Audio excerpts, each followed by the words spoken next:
Gina actually fixed her mouth to actually say to us, the viewers, that there is a chance that her marriage could work with Clint after decision day, That sounds like something that comes out from horses. aka horse. Welcome to Cliff Alerts. Today we're going to be talking about Lifetime Network's reality-based TV series, Married at First Sight, season number 16, episode number 17. But before we get into it, please like, share, and subscribe. Click that like button and that notification button so you know when we upload new content. Please send us your comments.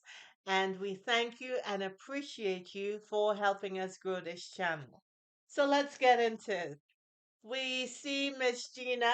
She's in bed with Clint. Clint clearly had a good birthday. He has a heavy hangover. She says she's going to help him out by getting him to hydrate as well as giving him electrolytes so his system could get it together. And also aspirin, right? Yeah, there's nothing wrong with him being turned up and celebrating his birthday. Well, I'll tell you what, there must be an issue with doing just that with Gina.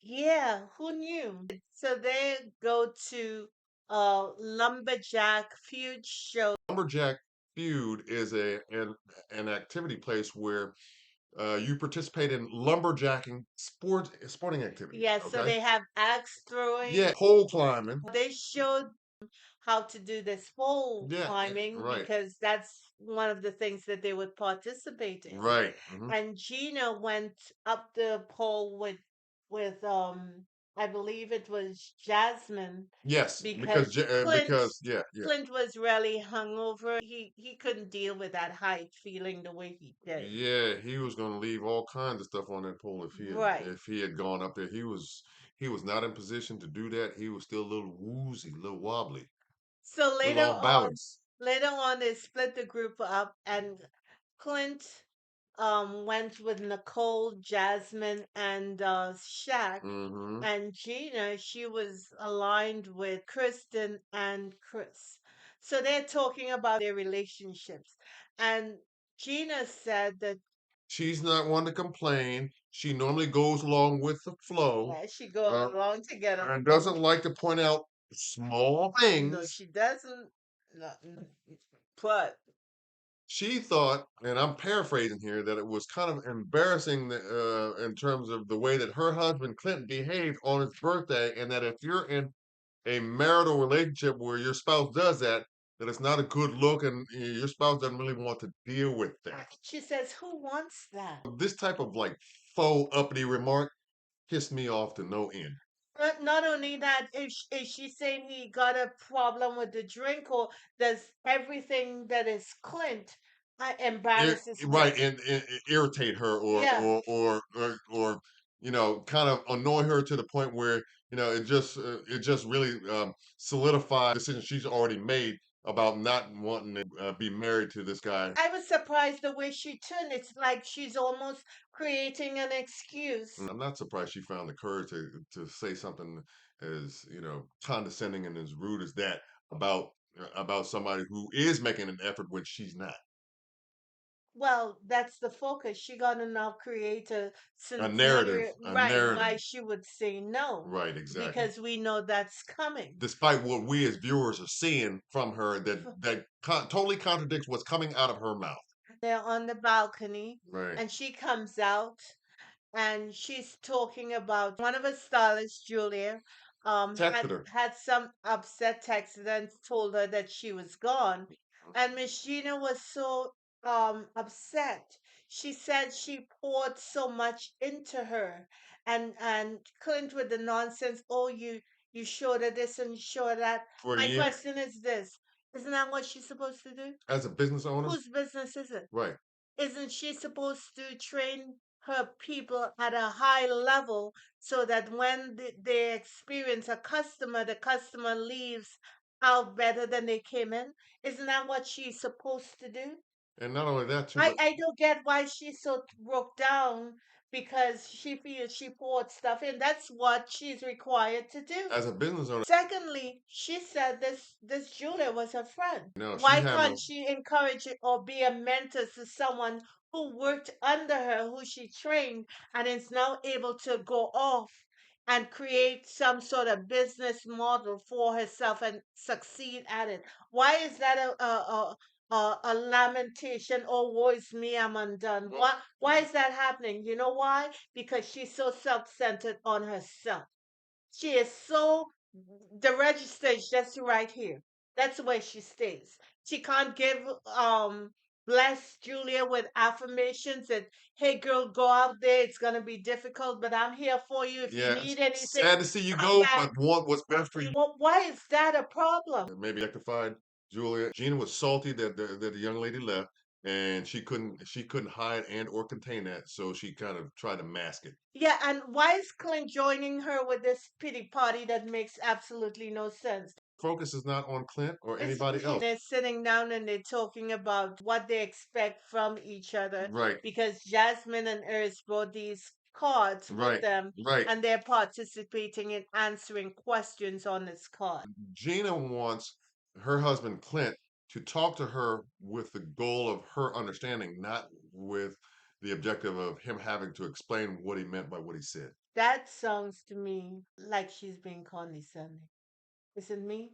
Has Clint impressed you that when he opens his mouth, you can't understand what he's saying? He's a very articulate cat. He's very personable as well. Does his action and his words align with each other? It seems to. It seems to. Okay, And not only so that, perhaps Gina should ask herself that question and answer it. and answer it at the same time. The flip side of that is that, Clint responded to the same question by saying, "Hey, look, what he needs from Gina is to put that damn cell phone down, because it's like it's an It's all appendage, about the business. right? It's It's an all appendage about the business, business. right? Right. She don't want any emotional relationship with that dude. Right. She will always go back and contradict herself, and she right on cue did that. I think later on They're in the on week. the deck having coffee the morning after they're having Exactly. coffee, Exactly. and they're talking about decision day, and she kept saying, In a confessional, oh, we can connect, and we're doing well, and we're advancing, and all.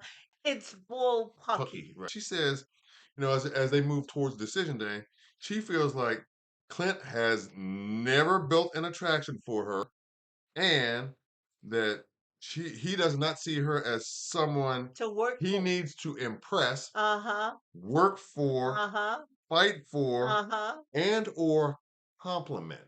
Whoa. Okay. Have you seen Clint compliment Gina? Have Yes, you seen Clint fighting for Gina as it relates to who she is and trying to get to her know her business and encouraging her exactly, and and supporting going to her, supporting her and and inviting her colleagues over to cooking for them and trying to get to being know them. present and holding her up by cooking for her Right, and taking care of her. right. This the Seeing woman living. Clint doing all of that. So Right. what is she talking about? And who is she talking about? And what extremity is she talking out of? When have we seen her fight for Clint? Right, When have we seen her right, encourage Clint? right, When have we seen her support Clint? When right. have we seen any of that happen? The night before they leave, they're in the jacuzzi and Mhm, mhm, Clint does what he does best. He wants to get turned up. He mhm, got a bottle of champagne and he's spraying them down. mhm. And the look Gina gave him. She comes up with this fake ass remark behind it that says to us, the viewers, okay, maybe she appreciates that part about him, and maybe that's what she wants, and maybe she realizes that there could be a chance for them for their marriage to still work after decision day. Please.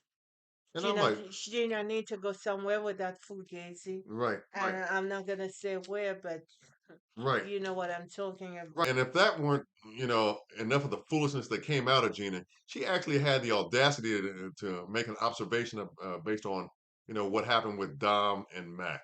Well, Yeah, she actually said that based on what she saw them go through, that she came to the realization that it was easy to get a divorce, but it was much more difficult to stay married and work through issues. I and guess implying that she's done that. what work? What work? Right, Girl, please stop. right, Stop it. right. Baby girl, stop. You and Kristen are one of the You same. know what my question to her would be if I had a chance to ask? The same one that Devon Franklin asked Eris. You're good at your job. You're a business owner, blah, blah, blah, blah, blah. You built this and done a good job at built this. Have you put that same kind of effort into your marriage with Clinton that you put into your business? That will be no. That's what I would ask her. That will be no. We gonna wish Miss Gina well, according to the trailer for next week, and she's gonna try to embarrass him. She's trying to blindside him, really. Right. That's exactly what she's trying to do. And And Clint was upset in the after party when he showed the tape of her talking that he never raised his you know game what? to get her. She actually thinks that she can con us viewers into Yeah, she did. uh, She's been believing raising that his game since she appearance in the after party. She says one thing, even in her confessional. She says one thing, but she's doing something else. Meanwhile, Clint is showing up the way he's showing up, and at all times he has been very supportive to her.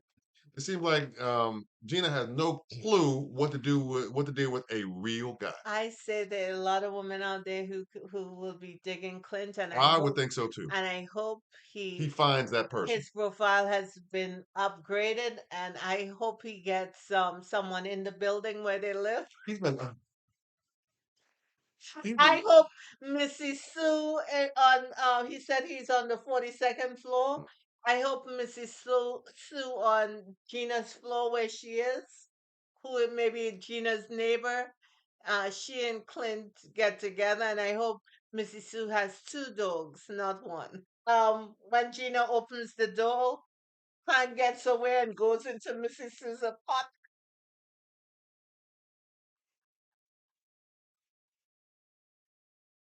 staring at the pot. Hank knows his son, so Hank will find him in that building.